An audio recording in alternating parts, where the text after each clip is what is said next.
Oh, mdi quelqu'un mi se mvoil, puis ça parle en pile bon moi. Il fait abri son temps là, on cache à terre, depuis qu'il te sèche, ou pas venir avec au bon moi frère. Chauffe nous c'est pour et puis fit parler.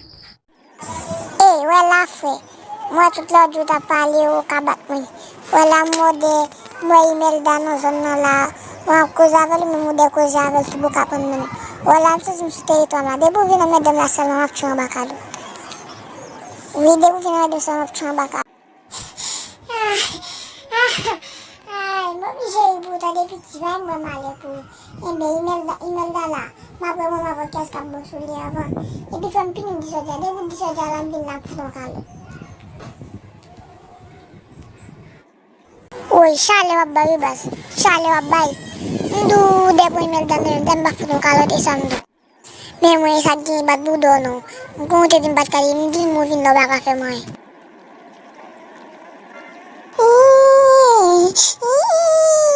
Wè wala bom kalot, wè wap pina ba pam la. Pam di bang puso bang ku, wap pina pam la pou mfe wime tou.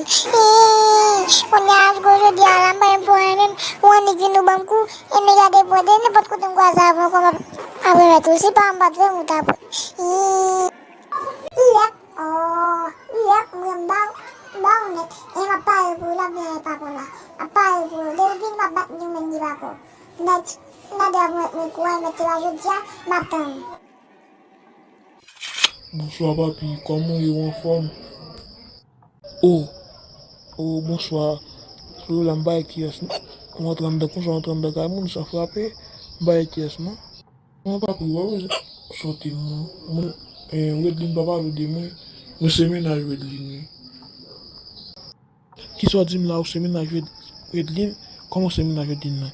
Vieux moun comme ça, vieux moun tant qu'on va rentrer dans la race, tête tressée, couleur dans cheveux pour rentrer dans la race, t'as des messieurs, foutu de la commune dans la race.